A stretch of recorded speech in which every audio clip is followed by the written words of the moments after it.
I'm William Michael of the Classical Liberal Arts Academy, and in this video I'd like to provide students in the Classical Liberal Arts Academy's Classical Grammar course with some help as they study through Lesson 5 in Classical Grammar.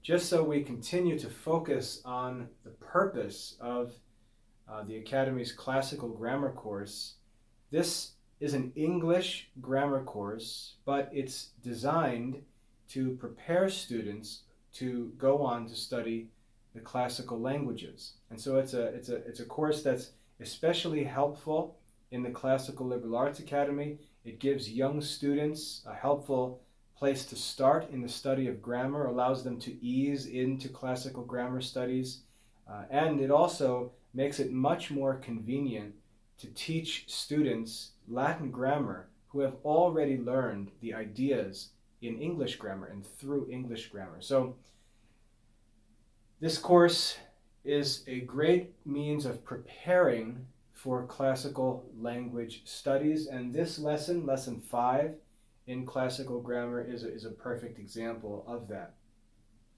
As you can see here, the topic of Lesson 5 is the cases of nouns. In Lesson 2, we were introduced to the parts of speech in English. In Lesson 3, we learned about nouns, the first of the parts of speech. We learned what a noun is. We learned the different kinds or classes of nouns. And then in the previous lesson, in Lesson 4, we studied how number is expressed in English with regard to nouns, how we can name a thing that is singular or name a number of things that are plural, and how the forms of nouns change to allow us to express these different ideas. And that's what we're talking about. We're talking about how different ideas are expressed with nouns. In this lesson, we're going to study the cases of nouns, and this has to do with the same idea, how different ideas are expressed with nouns in English. I'd like to walk through the basic content of this lesson. All of the details of the lesson, I would prefer that the student learn from the text where they're written out clearly and exactly for the sake of preparing for assessments and things like that. When you prepare for online quizzes, you should always get your information out of the text, because the assessments are made based on the content of the lesson text.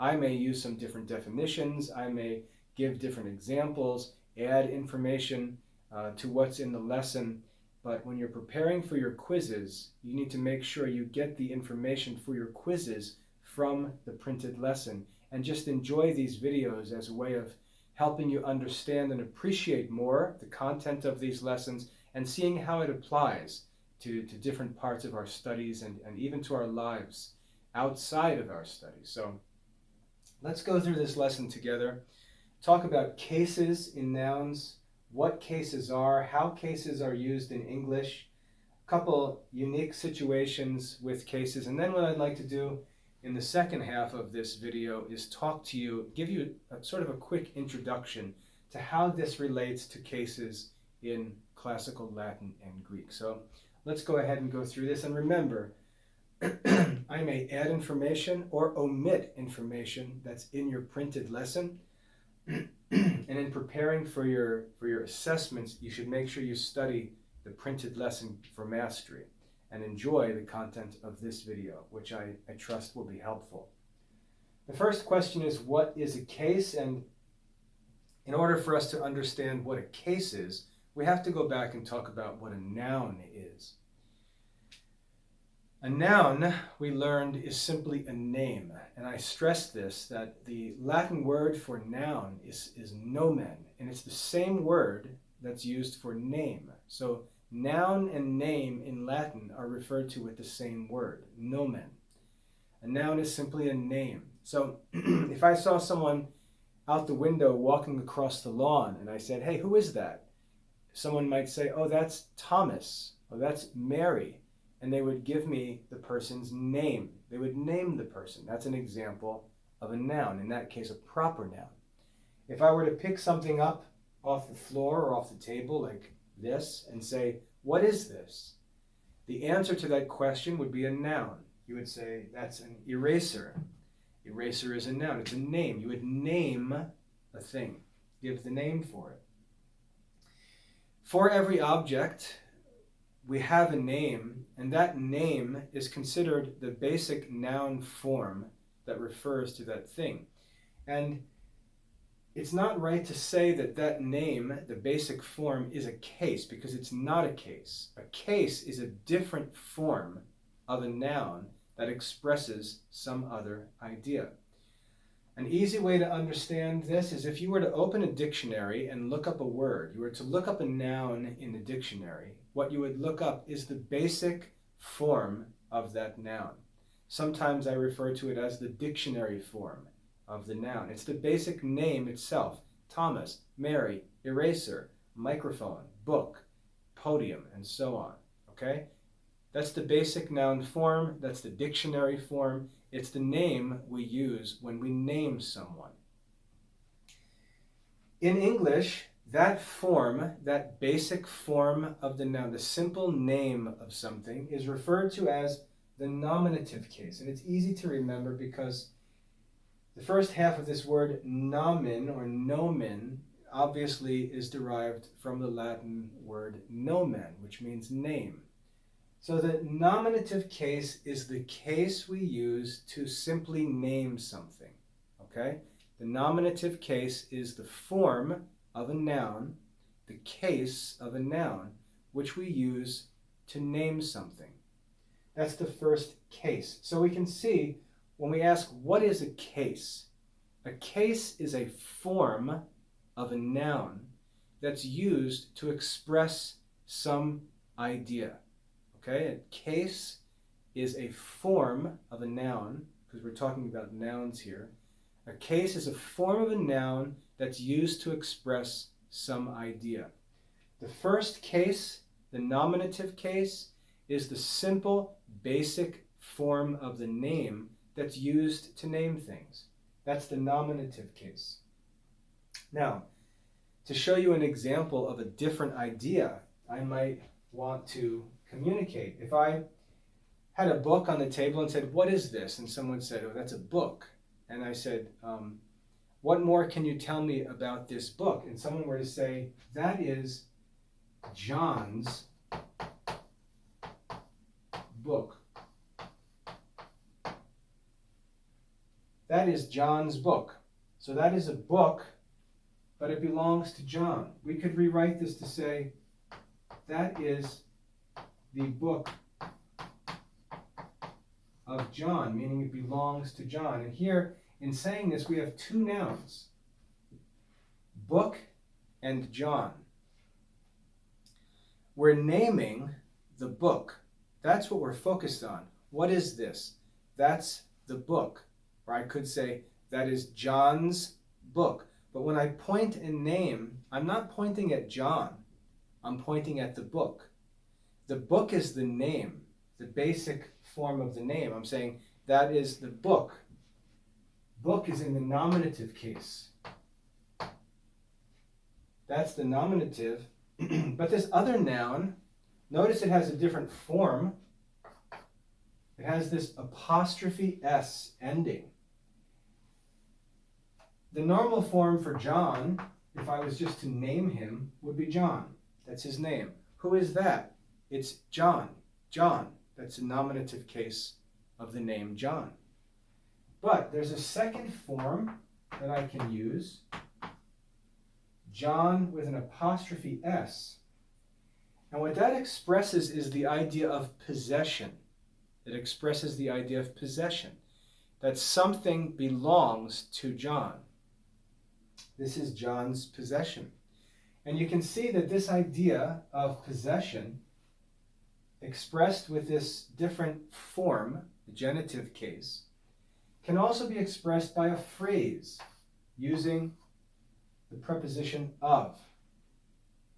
And so the genitive case of a noun expresses the same idea as this prepositional phrase using the preposition of. This idea of John, can be expressed with a form of a noun. And that form of the noun is called the genitive case. The genitive case. All right, and then there's a third case in English. If I were to write, John loves Mary.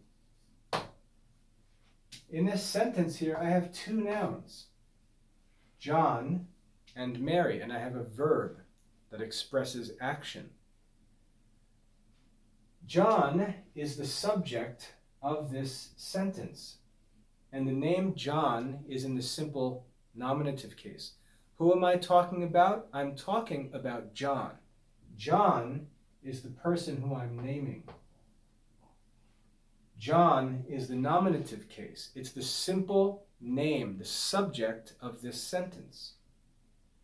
And what am I saying about John, my subject? I'm saying John loves, and this is a verb. And it's a special kind of verb. It's called a transitive verb. And your lesson will teach you about this. A transitive verb means that the action of the subject passes on to some object. It passes directly from the subject onto the object. John loves. And if we were to ask the question, whom does John love? We would answer, John loves Mary. Mary is an object of this verb. Mary is actually expressing a different idea. The name Mary is expressing the idea of receiving action, one who suffers or receives the action of a verb. Mary here is in the accusative case. That's the accusative case. We have a subject expressed by the nominative case, a transitive verb, and an object that receives the action of that verb. And those are the three simple cases in English. Now, you may wonder, why is this called a case when it has the same form? And that's a good question, because it doesn't make much sense why Mary would be called a different case if the form doesn't change. But we see the nature of a case when we replace Mary, the name, with a pronoun.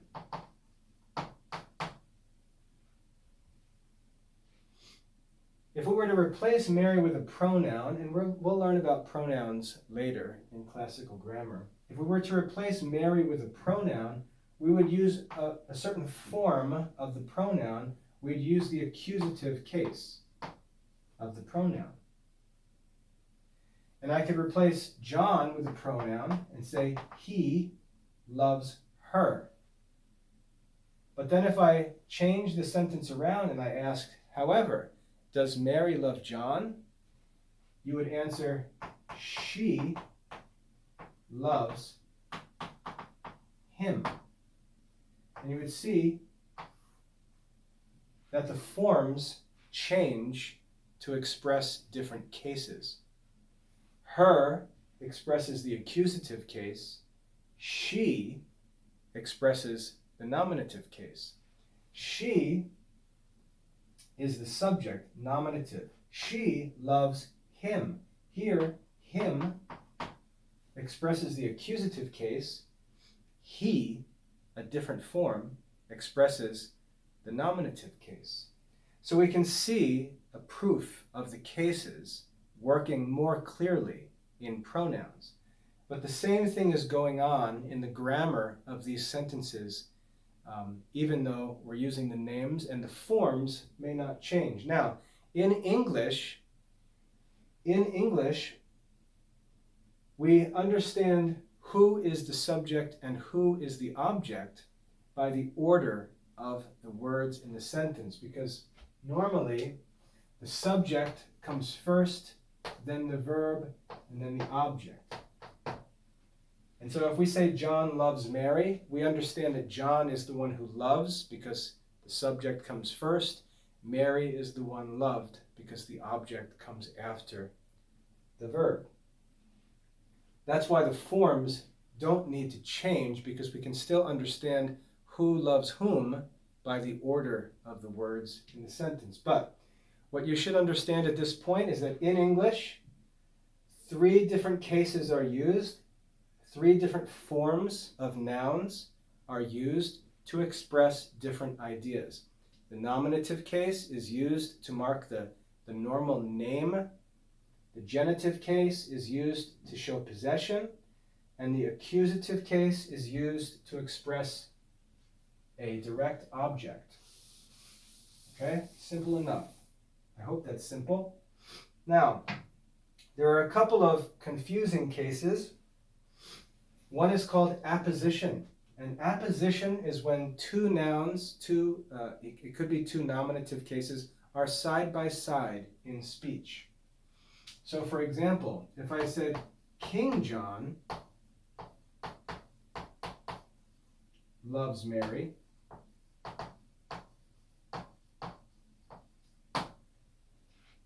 the subject is King John. And we've got 2 nominative case nouns together in what's called a compound subject. King John. 2 nominative case nouns. King John. King John loves Mary. This is a compound subject. And we could have a compound object as well. King John loves Queen Mary. And so here we have a compound object following a compound subject. These 2 nouns are said to be in apposition, placed next to each other. And we place them next to each other to express an idea. Not only are we identifying John by name, but we're saying something more about John. We're identifying him as John, who is the king, King John. 2 nominative case nouns, and in the object, we're doing the same thing with Queen Mary. Okay, these are called compound subjects or compound objects. When nouns are set in apposition, not opposition, apposition, placed next to each other. Lastly, this idea of, I should leave this up here, we see here a compound subject, we see here a compound object. Now what if we wanted to express possession, the idea of the genitive case? Well, if we wanted to say, this is King John's book, should we put both nouns into the genitive case? King John's, the book of King John? Or should we only put the second word in the genitive case and say, King John's book? And the answer is because these nouns are considered to be together, naming the same person, we're to treat them as a unit together. We're referring to King John with a compound name. And so when we put that name into the genitive case, we're actually going to mark it by putting the apostrophe S after the compound name. And so what we would write is King John's book. Okay? So the genitive case for a compound noun, a noun made of 2 names in apposition, the genitive case is formed by putting that apostrophe S after the compound subject. And just to make that clearer, we'd write it as King John's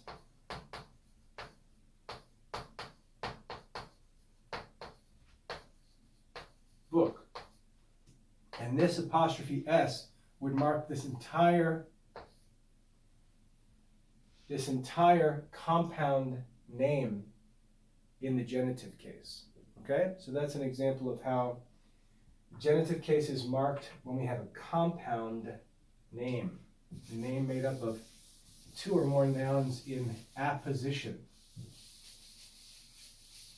And again, all of that is going to be explained in great detail in the printed lesson. I just wanted to introduce you to the ideas and make sure that that's clear, to help you to understand what the text is explaining so that you can study it as efficiently as possible.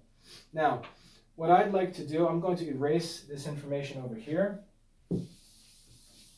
so I have some room for some examples, and move on to study what I think will be a helpful introduction for you into how cases work in Latin and Greek, because it's different. In Latin and Greek, in Latin we have 6 different cases. So in English we really only use 3 different cases.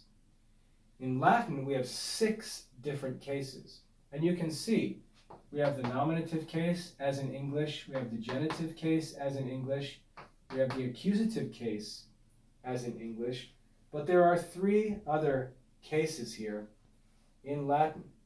In Greek, there is no ablative case. So the ablative case is only in Latin. And just so you know the names, nominative, genitive, dative, accusative, vocative, and ablative. 6 Latin noun cases. And as I just said, in Greek, we only have 5. There's no ablative case.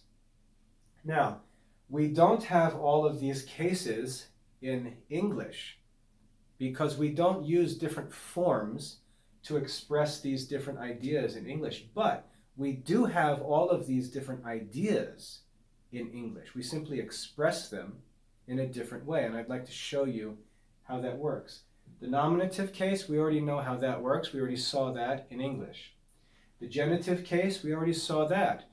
In English, we saw how that works. We normally use apostrophe S to mark the genitive case. We also saw the accusative case in English. Same idea in Latin and Greek. It's the object that's marked with a different form to distinguish it from the nominative case. So nominative, genitive, and accusative are the same ideas in Latin, Greek, and English. We'll just have to learn different forms when we study Latin and Greek to see how those ideas are expressed in those different languages. But the ideas are the same. We've got these 3 other cases, and I'd like to show you how they're expressed in English. First of all, the dative case. The dative case in some old Latin textbook is called casus dandi. And what that means is the giving case, the case of giving. So giving something to someone. So if I said, King John, to stick with whoever this King John is we're talking about, King John wrote a letter to Queen Mary. And I'm just making these names up for examples. We see King John is the nominative case, just like we learned in English. Wrote is a verb. It's a transitive verb because the action passes from the subject onto an object. That's a transitive verb. The word transitive means going across from the subject to the object. King John wrote a letter, and letter is in the accusative case. It's the direct object. The action of writing goes to the letter. The letter receives the action of writing directly. He wrote a letter to Queen Mary. Queen Mary is a compound name. And we see that King John wrote a letter. That's the direct action of the verb wrote. He wrote a letter. So letter is the accusative case, the object. But his action also affected Queen Mary. But it affected her in an indirect way. An indirect way. He wrote the letter, but he wrote the letter to Queen Mary. This idea of to a person or for a person is the idea of the dative case, the case of giving to. Okay, so this idea of writing a letter to a person or for a person is the idea expressed in the dative case. In English, we do not express this with a case. We express it with what's called a prepositional phrase. We say to Queen Mary. We use a phrase, preposition to and a noun, a preposition for and a noun. That's how the idea of the dative case is expressed in English, but we don't have a dative case in English. We use the phrase, not a form of the noun. In Latin and Greek, they will simply use a different form of the noun to express this idea, and they will not write the word to or for. It will simply be a different form of a noun. It'll be the dative case form for the noun. So just to make this clear, to or for someone or something. Let's go on and look at the next one. I'll also make this for of something, to or for something. The accusative marks, we're going to call this the direct object, because the dative case expresses an idea that's referred to as the indirect object. So the dative case expresses the indirect object with a form of the noun in Latin and Greek. In English, we use a phrase to express that idea. Next, we have the vocative case. In Latin and Greek. And vocative comes from the Latin verb vocare, to call. Vocare, to call. In English, we may pray, think about the prayer, "Come, Holy Spirit." Come, Holy Spirit. We are calling the Holy Spirit into our life or into the church. That's called an invocation. If someone wants to be a priest or a monk or a nun, he says, I have a vocation, a calling to the priesthood. So the vocative case, from the Latin verb vocare, means a case that's used when a person or thing is being called or spoken to directly. So, for example, if I were to look out the window and say, who is that? And you were to say, oh, that's John. John would be used in the nominative case, the simple name for the person. That'd be the nominative case, simple name. But if I were to turn around, open the window, and then yell out and say, hey, John, because I'm speaking to John, that noun, John, is actually expressing a different idea. I'm not naming a subject. I'm not naming a person or thing that I'm talking about. I'm speaking to that person or thing. I'm calling that person or thing.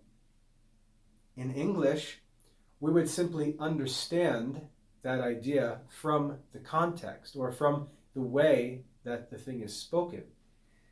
But in Latin and Greek, they express this idea when a person or thing is spoken to, they mark that with the vocative case. And so they'll put the noun into a different form to show that that noun is being used to speak to a person or thing, or to. and that's referred to as the vocative case, and it's marked with the sign O.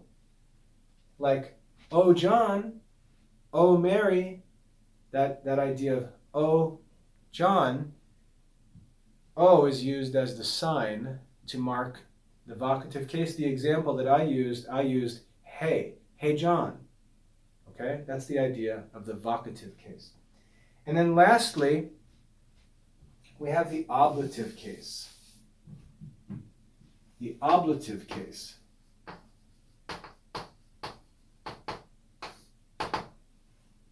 And the word ablative comes from a Latin phrase that means from some place.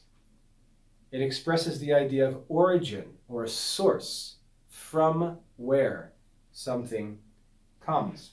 And so in English, very simply, if I said King John is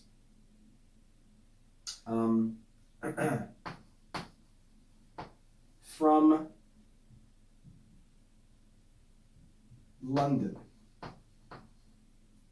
Sorry, I just have to think of examples off the top of my head. King John is from London. In English, we express this with a prepositional phrase. Very simple. A prepositional phrase, from London. That's how we express that idea of origin or source. Okay? In Latin and Greek, they won't use a prepositional phrase to express this idea. They'll take the word London. They won't use a preposition. They'll simply change the form of this noun to express the idea of the ablative case, or the place where, the source. Okay? I should correct one thing I said in Latin and Greek. Only Latin. There's no ablative case in Greek. So King John is from London. London would be set in the ablative case in Latin. Okay? Now, we could also write this a little differently and say King John is of London and use the preposition of. So King John is from London, King John is of London. Both phrases seem to express the same idea. The Greeks, because of this, the Greeks say, we don't need no ablative case. We'll just use the genitive to express this idea. And so in Greek, the genitive case is used to express the idea of source, just as the ablative case is used in Latin. So because from can be expressed with of, the same idea, the Greeks prefer to simply use the genitive case for both possession and for source or origin. It's clear, though, that they express two different ideas, and that's why Latin is superior in this, in that it makes a difference between possession of a thing, the use of the word of to represent, to express possession, and the use of the word of to express a source. Those are two different ideas. The Greeks treat them together in the genitive case. The Romans separate them into two different cases. So, what I want you to see is that, let me just add to our list over here, the ablative expresses the idea from some place. Now we can see the ideas expressed by all of the cases in the classical languages. We can see that we express these same ideas in English. We simply don't use cases of nouns to express these different ideas. We use prepositional phrases, phrases based on some preposition. There are prepositions in Latin and Greek, of course, but those prepositions are not used to express these simple ideas. Those prepositions are used to express different ideas, but these ideas of the indirect object, something being done to or for someone or something, the idea of the vocative case, speaking directly to someone and possibly changing the form of the noun to show that the person is being spoken to and not simply named. And lastly, the ablative, expressing the idea of source or the origin of a thing, in Latin and Greek are expressed with different cases. So we have all of these ideas in English. We simply express them differently. English uses prepositions and phrases much more. That's why English is much wordier. In Latin reading, if you're studying Latin reading, you'll know that I teach students write the Latin out with large capital letters and write the English with smaller letters, because English takes up more space when it's written. The reason why is because these ideas can be expressed with just one word in Latin in a certain case, but in English we may need a whole phrase to express the same idea. So, same ideas in English, Latin, and Greek.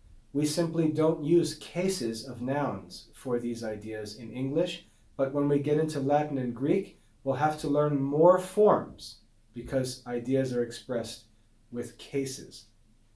So, I hope that's a helpful introduction to this discussion of cases. Remember, in our classical grammar course, we're studying English grammar in preparation for classical Latin and Greek grammar, and I'll be sure to do this as we go along to kind of give you a preview of how your English lesson in classical grammar is in fact getting you ready for the study of classical Latin and Greek. If you have any questions about this lesson, please post your questions on the Academy forums or write to me. My email is mail@classicalliberalarts.com. If you're a subscribed student, a premium student who has a weekly live chat meeting with me, we can talk about these things more during your weekly tutorial meeting.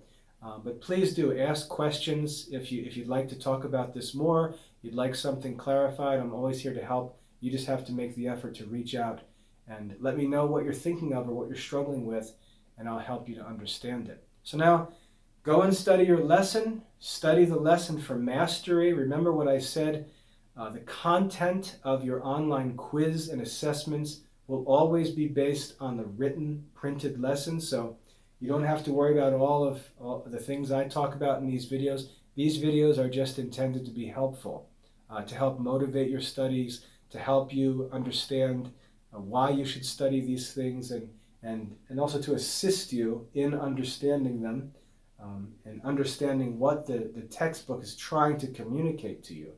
But all of the content of your lesson is found in the text, which you should study for mastery to prepare for your assessments. I hope that's a helpful introduction to cases of nouns in English and also in the classical languages. God bless your studies.